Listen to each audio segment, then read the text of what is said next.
बिस्मिल्लाहिर्रहमानिर्रहीम अस्सलाम वालेकुम। मैं हूं आपका मेज़बान आकिल हुसैन। नाज़रीन, इस्राईली वज़ीर-ए-आज़म नेतन्याहू ने जंगबंदी की तमाम तजावीज़ मुस्तरद करते हुए उन्होंने रफ़ा शहर के अंदर एक बहुत बड़े मिलिट्री ऑपरेशन का बाज़ाबिता तौर पर वो ऐलान कर चुके हैं, बल्कि उन्होंने बाकायदा इसकी मंजूरी भी वो दे चुके हैं। अगर रफ़ा शहर के अंदर एक मिलिट्री बहुत बड़ा ऑपरेशन इसराइल की जानिब से किया जाता है, तो उससे कितना बड़ा नुकसान हो सकता है और बिलखुसूस कितने मासूम फ़लस्तीनी इसमें शहीद हो सकते हैं।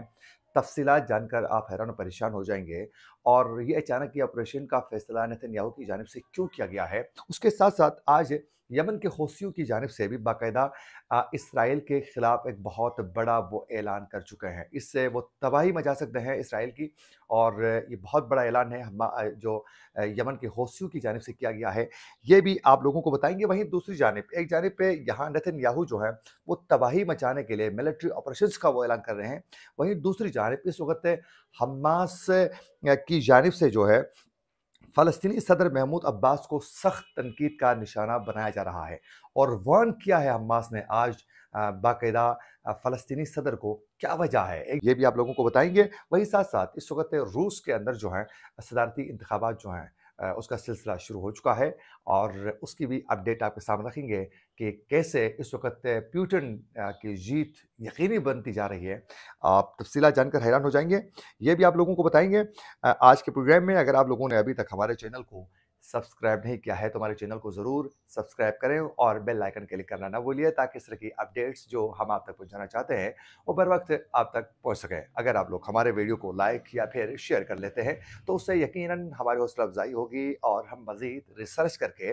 अच्छे प्रोग्राम्स बर वक्त आप तक पहुँचाने की पूरी कोशिश करेंगे। तो अभी और इसी वक्त हमारे चैनल को सब्सक्राइब करके इस वीडियो को लाइक लाजमी करें और फेसबुक पेज को भी ज़रूर फॉलो कीजिएगा। नाज़रीन, आप सब बखूबी आगाह हैं कि गज़ा के अंदर 7 अक्टूबर से अब तक इसराइल ने तमाम जंगी उसूलों की पामाली के साथ बहुत ही बर्बरियत के साथ, ज़ुल्म और सितम के साथ जिस तरह तबाही मचाते हुए बेगुनाह फ़लस्तीनियों को शहीद किया है, जिसकी मिसाल दुनिया में कहीं नहीं मिलती है। नाज़रीन, 7 अक्टूबर से अब तक जो है इसराइल की बर्बरियत के नतीजे में 31,490 से ज़ायद फ़लस्तीनी शहीद हो चुके हैं और हज़ारों की तादाद में जो हैं फ़लस्तीनी मलबे के तले दबे हुए हैं, जिनकी शहादतों की तादाद के बारे में बताना कब्ल अज़ वक़्त होगा। मतलब इतने बड़ी तादाद में जो हैं वो इस वक़्त तबाह हो चुके हैं इमारतें और उसमें मलबे तले कई लोग अभी भी दबे हुए हैं। तो ये 31,000 से बहुत ज़्यादा तादाद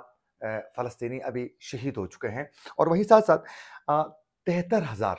से ज़ायद फ़लस्तीनी जो हैं इसमें ज़ख्मी हो चुके हैं। उनमें से कई की हालत बहुत तशवीशनाक है और उससे यकीनन जो है कई की शहादतें हो सकती हैं। तो ये इस तरह की अजीब व गरीब किस्म की एक तबाही इसराइल मचाने के बाद भी अभी भी उसको चैन नहीं आया है। अभी भी वो अपनी हठधर्मी पर तुला हुआ है और आज एक बार फिर नेतन्याहू की जानिब से एक बहुत बड़ा ऐलान सामने आया है। उन्होंने साफ तौर पर जो हमास की जानिब से जंगबंदी के हवाले से बाकायदा एक जो पेशकश की गई थी बिलखुसूस जो कैदियों की तबादले के ऊपर, उसको मुस्तरद करते हुए बाकायदा आज कल उन्होंने ऐलान किया था रफ़ा शेर के अंदर ऑपरेशन का। आज वो बाज़ाबिता तौर पर उसकी मंजूरी भी दे चुके हैं और बाकायदा नाज़रीन, कतरी नशरियाती इदारे की रिपोर्ट के मुताबिक इसराइली वज़ीर-ए-आज़म ने रफ़ा शेर में फ़ौजी भेजने के मंसूबे की मंजूरी दे दी है और इसराइली फ़ौज किसी भी वक्त रफ़ा पर हमलों का आगाज़ कर सकती है। ये बाकायदा आज मंजूरी दे चुके हैं वो और अब फ़ौज किसी वक़्त भी वहाँ दाखिल हो सकती है और नेतन्याहू ने अपने बयान में ये वाज़ेह कर चुके हैं कि 5 माह से जो जंग जारी है, उसका ख़ात्मा ही हमास के खिलाफ मुकम्मल फ़तह से ही मुमकिन है। अब ये जो कह रहा है कि हमास को मुकम्मल ही फ़तह करना है, उनको शिकस्त से दो-चार करना है, तब जाकर इस जंग का नतीजा निकलेगा। हालाँकि ये इनकी भूल है, हमास को किसी सूरत वो शिकस्त नहीं दे सकते हैं, क्योंकि 2 रोज़ कबल ही हमास के मुजाहिदीन ने बाकायदा समंदरी रास्ते से तैर कर वो इसराइल की सरज़मीन में घुसकर फ़ौजी एक अड्डे को उन्होंने निशाना बनाया है, 2 रोज़ कबल ही। और उनकी कार्रवाइयाँ गज़ा के अंदर भी ज़मीनी कार्रवाइयाँ और इसराइल की सरज़मीन के अंदर घुसकर भी हमास के मुजाहिदीन की कार्रवाइयाँ जारी हैं। लेकिन दूसरी जानिब इसराइल अंधाधुंध बमबारी,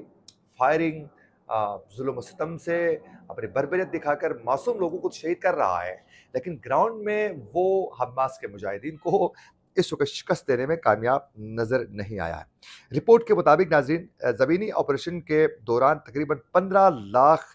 बेघर फ़लस्तीनियों का इनखला की कोशिश भी उनका कहना है कि करेंगे। ज़मीनी ऑपरेशन की मंजूरी के बाद इन तमाम फ़लस्तीनियों की ज़िंदगी को खतरा लाहक हैं और बाकायदा अक़वाम मुत्तहिदा, जर्मनी और हॉलैंड ने भी बाकायदा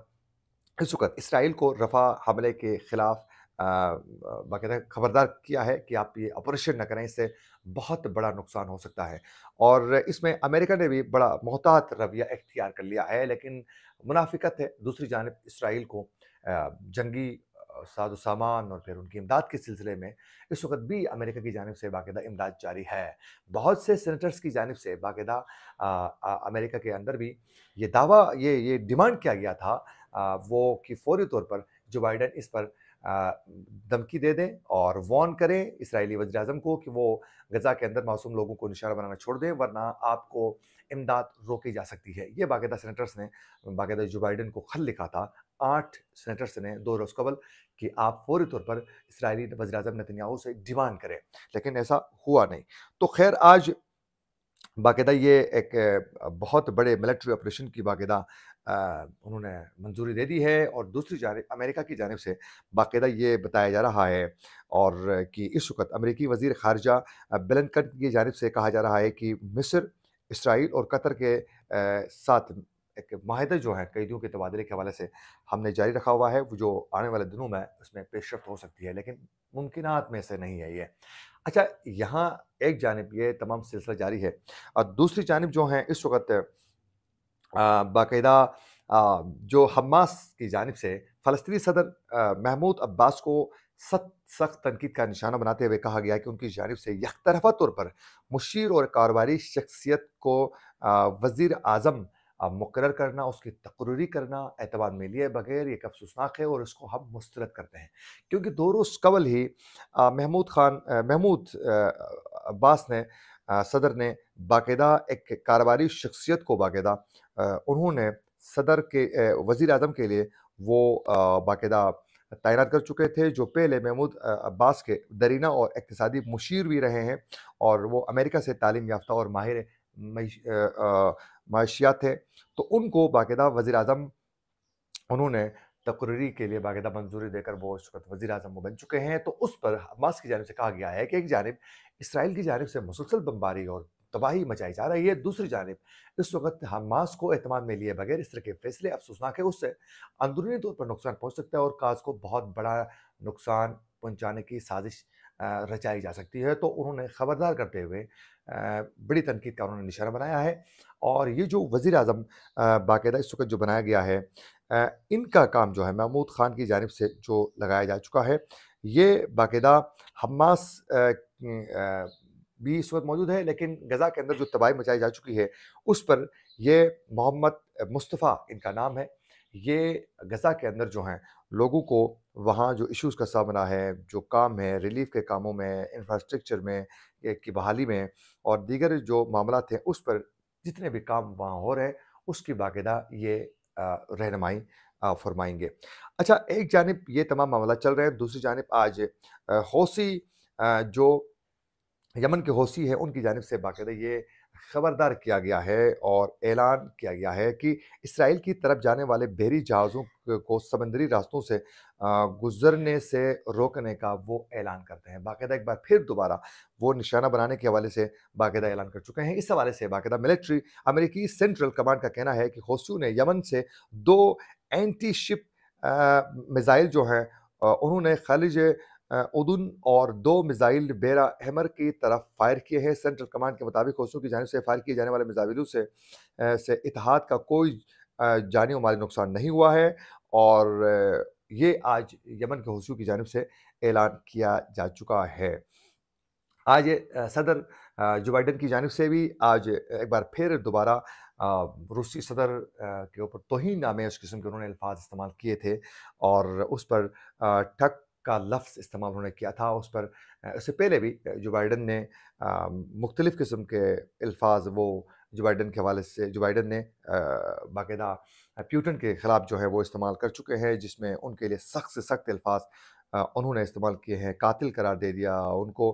कसाई करार दे दिया, आमिर करार दिया, जंगी मुजरिम करार दे दिया, इस तरह के वो अल्फ़ाज़ इस्तेमाल कर चुके हैं। लेकिन प्यूटन की जानिब से हमेशा इन अल्फ़ाज़ के लफ़्ज़ी जंग में उन्होंने कभी भी जवाब सख्त नहीं दिया है प्यूटन ने, और हमेशा उन्होंने जो बाइडेन की सेहत और सलामती के लिए दुआ भी वो कर चुके हैं। लेकिन दूसरी जानिब फ़ौजें अगर भेजी जाती है यूक्रेन के अंदर, तो फिर ओ प्यूटन की जानिब से 3 रोज़ कबल बाकायदा वो ऐलान कर चुके हैं कि अगर अमेरिका फ़ौज भेजती है, बाकायदा अपनी फ़ौजी दस्ते भेज देती है, तो फिर यूक्रेन के हिमायत में तो फिर एटमी जंग भी हो सकती है, फिर हम दिफ़ा हर सूरत करेंगे, ये बाकायदा उनकी जानिब से ऐलान किया जा चुका है। साथ-साथ इस वक़्त रूस के अंदर जो है बाकायदा सदारती इंतखाबात के पोलिंग जारी है, और बिलख़ुसूस रूस के मुख्तलिफ़ रीजन्स में और जो यूक्रेन से इल्हाक शुदा जो इलाके हैं, वहाँ भी इस वक़्त इंतखाबात जारी हैं। 11 मुख्तलिफ़ टाइम ज़ोन्स में होने वाली पोलिंग अगले 3 रोज़ तक जारी रहेगी, और सदारती इलेक्शन में 4 उम्मीदवार मद्देमुकाबिल हैं, लेकिन उसमें प्यूटन जो हैं, 71 साला प्यूटन सबसे ज़्यादा मज़बूत हैं, और उनकी जीत वाज़ेह नज़र आ रही है, तो वो जीतने के लिए इस वक़्त स्ट्रॉन्ग कैंडिडेट हैं। इसी के साथ अपने मेज़बान आकिल हुसैन को दीजिए इजाज़त। अल्लाह निगहबान।